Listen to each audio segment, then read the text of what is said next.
6.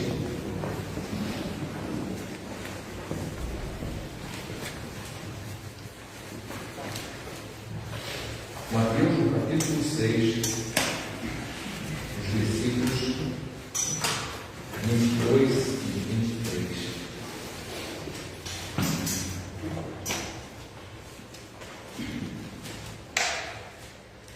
Mateus, no capítulo 6. Na verdade, são dois textos que nós vamos ler, os dois falam as mesmas coisas, com pequenos detalhes. Mateus, no capítulo 6, versículos 22 a 23, nos diz o seguinte: Jesus está falando, ainda dentro do sermão da montanha, está ensinando seus discípulos, e ele diz o seguinte: são os olhos a lâmpada do corpo. Se os teus olhos forem bons, todo o teu corpo será luminoso. Se, porém, os teus olhos forem maus, todo o teu corpo estará em trevas. Portanto, caso a luz que há em ti sejam trevas, que grandes trevas serão. O mesmo texto está em Lucas, no capítulo 11. Lucas 11, 33 a 36, há uma repetição desse ensino de Jesus e diz assim: ninguém, depois de acender uma candeia, a põe em lugar escondido, nem debaixo do alqueire, mas no velador, a fim de que os que entram vejam a luz. São os teus olhos a lâmpada do teu corpo. Se os teus olhos forem bons, todo o teu corpo será luminoso, mas se forem maus, o teu corpo ficará em trevas. Repara, pois, que a luz que há em ti não sejam trevas. Se, portanto, todo o teu corpo for luminoso, sem ter qualquer parte em trevas, será todo resplandecente, como a candeia quando ilumina em plena luz. O Senhor possa abençoar essa palavra no nosso coração, amém? Pai, abençoa, Senhor, essa breve meditação, que ela possa tocar no nosso coração, que o teu Espírito fale, Pai, a tua vontade para o nosso viver. É o que te pedimos em nome de Jesus. Amém. Caso a luz que há em ti sejam trevas, que grandes trevas serão. Isso é um texto bastante, assim, complicado de entender, né? Como que pode ter luz e trevas ao mesmo tempo? E aí eu lembrei de um tango famoso, acho que é de Carlos Gardel, se não me engano, o nome do tango é Média Luz, ou Meia Luz. E ele descreve um ambiente em que um homem vai procurar uma mulher, num determinado endereço, e ele fala que tudo ali era a meia luz. Mas em algum momento ele disse que aquilo também era um crepúsculo interior. Essa expressão, né, o indivíduo vai num determinado lugar que tem apenas uma luz, metade, né, não está muito iluminado, mas ele disse que o problema não era a iluminação local, era um crepúsculo interior. Quem estava, digamos assim, meia luz, meio trevas, era o interior daquele homem que o levou àquele lugar. Muito interessante, porque se nós pensarmos no conceito do que é crepúsculo, crepúsculo é o contrário do amanhecer. O que é o amanhecer? É a luz vencendo a escuridão. Isso é o amanhecer. E o que é o crepúsculo? É a escuridão vencendo a luz. Nós temos um crepúsculo quando a escuridão está substituindo a luz. E nós temos um amanhecer quando a luz está substituindo a escuridão. Então, nessa música ele fala de um crepúsculo interior. E eu lembrei bem que é exatamente isso que Jesus está dizendo. Que dependendo dos nossos olhos, nós podemos estar num crepúsculo interior. Estamos trazendo trevas para dentro de nós mesmos. Ele diz o seguinte, que os nossos olhos, eles são a luz. Assim, os olhos são a luz. O que ele está dizendo é que é o caminho para a luz entrar. E é mesmo, isso todos nós sabemos. Né? Quem não é cego sabe que, através dos nossos olhos, a luz ela entra e o nosso cérebro interpreta isso. Jesus está dizendo que nós filtramos o que nós estamos vendo e nós damos uma interpretação para aquilo que nós estamos vendo, que seja boa ou má. E é verdade. Quantos nós já não temos essa experiência de vermos uma mesma cena, uma mesma situação, você a vê de uma determinada maneira e outra pessoa vê a mesma cena de uma maneira totalmente diferente. Então, nós temos a mesma luz que entra nos meus olhos e quando ela chega no meu interior, ela é vista de um jeito diferente que outra pessoa está vendo a mesma luz. De onde vem isso? Jesus está nos chamando a atenção de que isso é porque os nossos olhos ou são bons ou são maus, e que isso faz com que nós estejamos iluminados ou que nós estejamos em trevas, né? Os olhos revelam o que há no íntimo do coração. É isso que Jesus está nos dizendo, que aquilo que nós vemos, ele é filtrado por aquilo que o nosso coração quer ver. Então, quando você conhece uma pessoa que tudo que ela vê defeito. Ela vê defeito em tudo. Você, gente, mas será que tudo tem defeito? Eu vi uma vez um comentário muito engraçado de um amigo meu que é crente, né? Ele encontrou com uma artista muito bonita, né? Não vou dizer o nome porque não é o caso, mas é uma moça muito bonita. E ele disse o seguinte: isso é muito injusto da parte de Deus. Ela tem tudo bonito, ela é inteligente, ela é rica, ela é linda, ela no mínimo tem que ter chulé. Não é possível um negócio desse. Como que Deus vai ter tanta coisa boa numa pessoa só? Porque ele olha para ela e só vê coisa boa. Passou um tempo, o marido se separou dela. Mas ué, ele não viu tanta coisa boa assim. Quer dizer, dependendo dos olhos, um acha assim: essa só tem coisa boa. O outro acha assim: só tem coisa ruim. Qual é a diferença? Não é a mesma luz? A diferença está como você deixa essa luz entrar. Se os seus olhos são bons, você vai ver coisas boas. Se os seus olhos forem ruins, você vai estar entrando em trevas, você está num crepúsculo interior. Eu vi uma comparação bem interessante num seriado que eu gosto muito, chamado Law and Order, em que o indivíduo ele vai fazer um teste, e era sobre pornografia. Então vão passar diante dele muitas fotos e vão interpretar a maneira dele. Aí diz: mas eu passo isso fácil. Aí o psicólogo: se você não está entendendo, não é o que você olha que eles vão interpretar, é o tempo que você olha, é o tempo que aquilo lhe chama a atenção. Então não basta só olhar, mas quanto tempo você olha alguma coisa, porque aquilo que lhe chama a atenção, você fica olhando mais tempo. Então, passar várias fotos, qual é que você leva mais tempo olhando? Isso diz respeito ao que está no seu coração. E é exatamente isso que Jesus está nos dizendo. Se os nossos olhos são bons, nós vamos ver coisas boas. Se nossos olhos são ruins, nós vamos ver coisas ruins. E na verdade, isso está nos causando uma escuridão interior, um crepúsculo interior. Porque na verdade, o que a gente vê são as nossas preferências pessoais. Se você começa a ver defeito em tudo, né, você está com um problema interior. Um dos criadores da psicologia, ele disse uma frase assim: se você começa a prestar muito atenção num determinado aspecto de alguma pessoa, não é na pessoa que você está prestando atenção, é em você mesmo. O defeito que você vê nos outros é o defeito que você está vendo em você. Então Jesus está dizendo: olha, se você está vendo tudo ruim, você está trazendo trevas para dentro de você. Porque se o seu olho fosse bom, se a maneira com que você visse as coisas fosse de luz, você estaria luminoso. Se nós estamos sempre vendo coisas ruins, o lado negativo das pessoas, nosso interior está cheio de trevas. Se por outro lado nós procuramos extrair o melhor e ver coisas boas, nós estaremos cheios de esperança, e assim estaremos luminosos. Como Jesus disse: veja, pois, que a luz que há em ti não sejam trevas. Existe alguma coisa dentro de mim que pode ser luz, como pode ser um crepúsculo se tornando cada vez mais escuro. Nós podemos escolher para a nossa vida se nós vamos estar num crepúsculo ou se nós vamos estar num amanhecer, em que cada dia nós vamos ficar mais luminosos, ou se cada dia nós vamos ficar mais em trevas. Como é que eu posso escolher essa diferença? Bom, para começo de conversa, eu posso escolher o que eu vou olhar. Eu não sou obrigado a olhar para qualquer coisa, eu escolho o que eu olho. Quando criança, o meu irmão tinha preferência por assistir filmes de terror. Ele gostava de assistir filme de terror. Até que numa experiência que já contei para os irmãos aí na escola dominical, o Senhor me mostrou claramente que aquilo não era de Deus, que eu nunca mais assisti isso. Eu não quero assistir esse tipo de coisa. Qual o problema? Você tem medo? Não, não tenho medo nenhum.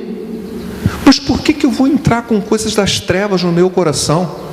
Porque eu quero ver coisas que me enchem de esperança, que me enchem de alegria. Eu quero ver coisas boas. Por que eu vou escolher ver coisa ruim? Quando você vê pessoas, eu gosto de assistir desastre, gosto de ver cenas de pessoas sendo decapitadas, sangrando, passando mal. Você tem que procurar um psicólogo, um tratamento, alguma terapia. Tem alguma coisa errada no seu interior.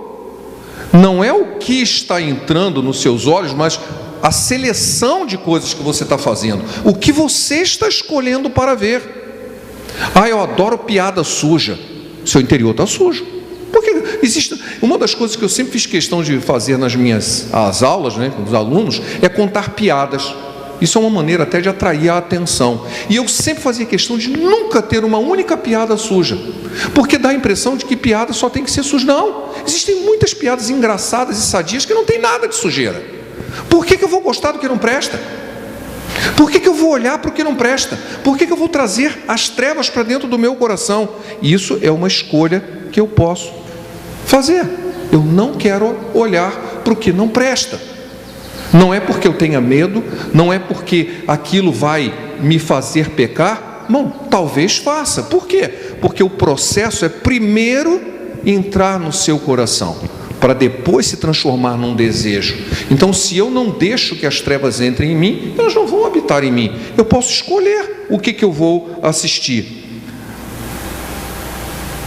Jesus, tem um texto em João, no capítulo 2, no versículo 15, que diz que nós não devemos amar o mundo, nem as coisas que há no mundo. Se alguém ama o que há no mundo, o amor do Pai não está nele. Então, se eu amo coisas que são contrárias à vontade de Deus, é natural que o meu interior esteja se enchendo de trevas, porque eu estou fazendo coisas que são ruins, são contrárias à vontade de Deus. Nós estamos entrando num crepúsculo da alma. Em Provérbios, no capítulo 16, versículo 17, nós encontramos o seguinte texto: o caminho dos retos é desviar-se do mal, e o que guarda o seu caminho preserva a sua alma. Ora, eu posso escolher então o caminho dos retos. Eu não vou escolher o caminho dos pecadores, como a irmã Mônica acabou de falar aqui do Salmo 1, né? É bem-aventurado o homem que não anda no conselho dos ímpios, não se detém no caminho dos pecadores, nem se assenta na roda dos escarnecedores. Por que eu vou me misturar com quem não presta? Algumas pessoas acham hipocritamente: não, mas eu preciso me misturar com os pecadores para evangelizar. É para evangelizar mesmo ou para copiá-los? Ou para ser influenciado pelas obras das trevas? Porque se você estiver iluminado, você vai iluminar as pessoas, e provavelmente eles não vão te querer por perto, porque as obras das trevas fogem da luz, e não o contrário, né? Então, nós devemos escolher desviar-nos do mal. Nós podemos escolher isso. Eu não quero trazer o que não presta para dentro do meu coração. Eu posso escolher desviar os meus olhos da sensualidade, por exemplo. Eu posso escolher desviar os meus olhos da cobiça, das coisas. Mas aquele fulano tem isso, mas eu não tenho. Ele conquistou isso. Sabe, deixar a inveja invadir o seu coração, raízes de amargura, você ficar amargurado e trazer coisas para dentro do seu coração. Eu não quero isso. Eu não quero ficar pensando no mal que algumas pessoas me fizeram. Que Deus faça justiça, que o Senhor faça justiça. Eu não vou trazer isso porque não adianta nada. Eu ouvi uma frase uma vez muito interessante, que você ter ódio de alguém que te fez mal é equivalente a você beber veneno e esperar que o outro morra. Você não vai morrer. Quem vai morrer é você. Você que bebeu veneno. Não adianta ficar com o coração cheio de ódio de alguém. Isso não vai afetar em nada a vida dele, vai afetar a sua. Então você está trazendo trevas para dentro de você. Eu não quero isso. Eu posso desviar o olhar do pecado alheio. É interessante isso. Quando as pessoas começam a notar muito o pecado dos outros, isso é um sinal de alerta. Você deve olhar para si mesmo e não para o pecado dos outros. Você, mas o fulano está assim. Eu fico selecionando o pecado alheio. Dá a impressão de que eu me sinto mais confortável saber que os outros também pecam, porque isso me deixa mais confortável como pecador. Não, eu não tenho que ser assim. Eu não tenho que ficar prestando atenção no pecado alheio. Se você quiser prestar atenção no pecado, olhe o seu. Olhe o seu, né? Eu costumo dizer uma tradução para fofoca. O que é fofoca? Fofoca é a confissão de pecados dos outros, né? Eu adoro confessar o pecado dos outros. Agora, por que você não confessa o seu? Ah, não, mas eu vou prestar atenção no pecado dos outros. Preste atenção no seu e os conserte. Aí você vai estar luminoso e não em trevas. Desvia o olhar dos objetivos que não agradam a Deus. Ah, eu vou fazer isso, mas que a palavra de Deus nos diz que se eu deixar o meu coração com pensamentos vãos, o Senhor não me ouvirá. Você quer que o Senhor ouça a sua oração? Que seja cheio de coisas boas, que seja cheio de pedidos que o Senhor aprova, e não coisas ruins. Como é que eu tenho que fazer isso? Eu já passei, assim, como ser humano, todos nós passamos por muitos momentos de tristeza, né? Eu me lembro quando eu entrei no seminário, cheio de desejo de ser um servo de Deus, de ser um pregador, de ser isso, e eu encontrei tanta coisa errada, fiquei tão decepcionado. Eu via aulas tão fracas que os professores ou não entendiam o que estavam falando ou não se dedicavam. Eu via colegas de seminário assim, gente, essa pessoa não devia estar nem na igreja, quanto mais no seminário. Aquilo me deixou tão deprimido, até que de repente eu assim, mas para quem que eu tenho que botar os meus olhos? Eu fui ali para quê? Eu tenho que colocar os meus olhos em Jesus e não olhar para os outros. Eu não quero olhar o que os outros estão fazendo, eu quero olhar para Jesus. E lá em Mateus, no capítulo 14, nós encontramos aquele famoso episódio de que Jesus está andando sobre o mar, Pedro vê e diz assim, se és tu, Senhor, eu quero ir também. Então vem. E ele foi. Mas diz o texto que ele tirou os olhos de Jesus e olhou para as ondas e para o vento, que sempre estiveram ali. E ele começou a afundar. Ele começou a afundar, não foi por causa das ondas e do vento, não, porque elas já estavam ali antes. Ele começou a afundar porque ele tirou os olhos de Jesus. E ele prestou atenção nas ondas e no vento. E ele percebeu que ele não tinha, condições de estar ali. E não tinha mesmo. Por que ele estava ali? Porque ele estava olhando para Jesus. No momento que ele tirou os olhos de Jesus, ele começou a afundar, que era o normal, seria o certo. Sim, nós precisamos olhar para Jesus, olhar para as promessas que Jesus nos fez, olhar para o poder que emana da cruz em nossas vidas para tirar toda a treva e deixar só luz. Em Filipenses, no capítulo 3, Filipenses capítulo 3, nos versículos 13 a 16, nos diz o seguinte: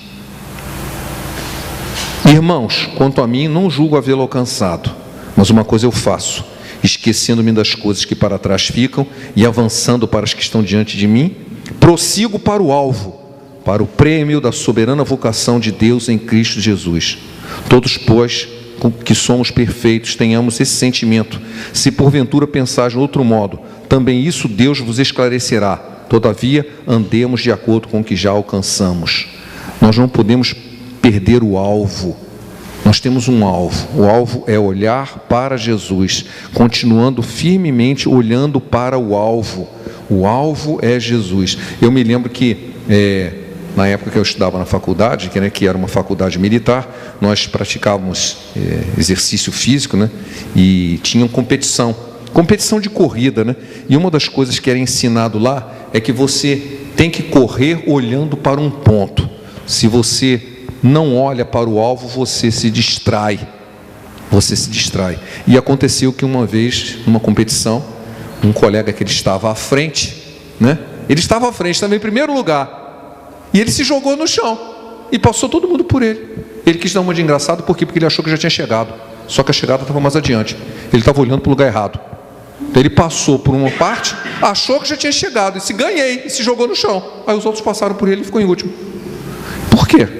Porque ele não estava olhando para o alvo, ele estava olhando para o alvo errado, né? E ele achou que já tinha chegado, quis dar uma de engraçado e ainda fez papel de idiota, né? Se jogou no chão e passou todo mundo por ele. Ele estava olhando para o alvo errado. Nós temos que olhar para o alvo, e o nosso alvo, olhar firmemente para Jesus. Nós precisamos, como disse em Filipenses no capítulo 2, versículo 15, que nós temos que nos tornar irrepreensíveis e sinceros, filhos de Deus, inculpáveis, no meio de uma geração pervertida e corrupta, na qual resplandeceis como luzeiros no mundo. Então já existe uma série de versículos na palavra que fala que nós somos luz, Que é isso que Deus espera de nós. O próprio Jesus disse em Mateus, no capítulo 5, versículo 16: brilhe também a vossa luz, para que vejam as vossas boas obras e glorifiquem ao Pai que está no céu. Isso é muito importante. Esse texto é muito importante. As nossas boas obras não são para se glorificar a si mesmo, é para glorificar a Deus. Se nós vamos ser luz, se as nossas atitudes, as nossas boas obras servirem para glorificar a Deus e não a nós mesmos. Jesus disse: eu sou a luz do mundo. Quem me segue não andará nas trevas, antes terá a luz da vida. João 8,12.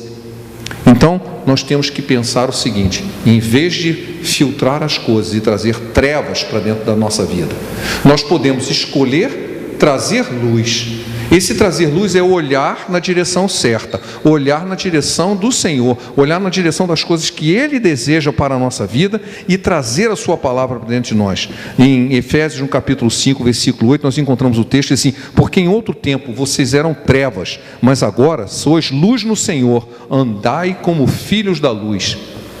Nós podemos, o nosso proceder, resplandecer a presença de Jesus em nossas vidas, se nós agirmos como Ele, se nós fizermos exatamente o que Ele faria no nosso lugar. Hoje na escola dominical, o irmão Daniel perguntou sobre certos conflitos que existem na igreja, e existem conflitos que não são da vontade de Deus, mas nós podemos seguir os critérios de Deus diante dos conflitos, e um deles é o fruto do Espírito, que fala sobre paz, sobre longanimidade, sobre amor, sobre temperança.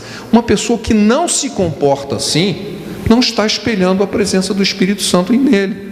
Se nós temos a presença do Espírito Santo em nós, o fruto do Espírito, ele se transforma em luz. E as pessoas veem se aquela pessoa ali é confiável. Aquela pessoa ali é confiável. Não é perfeita, mas é confiável.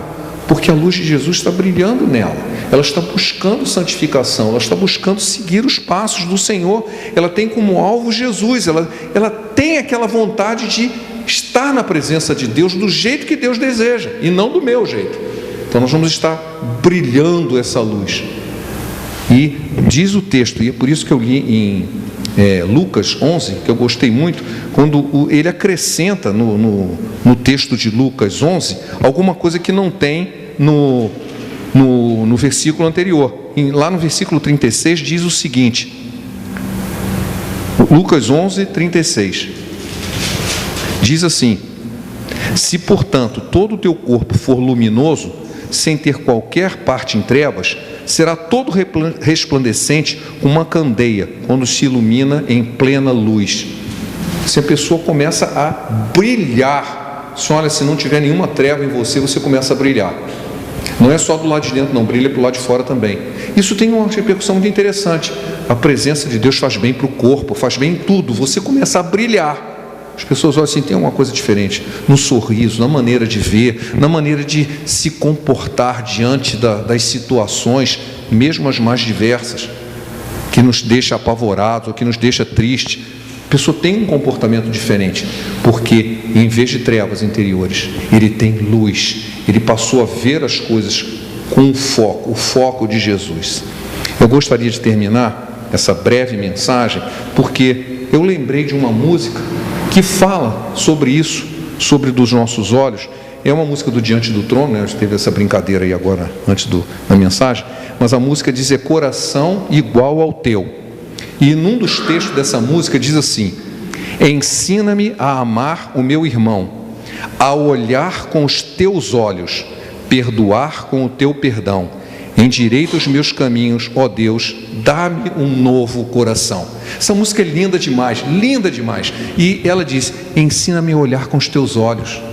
Isso aqui é o que fecha a mensagem. Você quer ter um corpo iluminado? Olhe com os olhos de Jesus. Você não sabe? Peça a Ele que te ensine a olhar com os olhos dele, e não com os olhos do mundo ou com os seus olhos atuais. Seus olhos podem estar te enchendo de trevas. Você pode estar entrando num crepúsculo interior. Se você vive num crepúsculo interior, foi porque você trouxe trevas para dentro de você.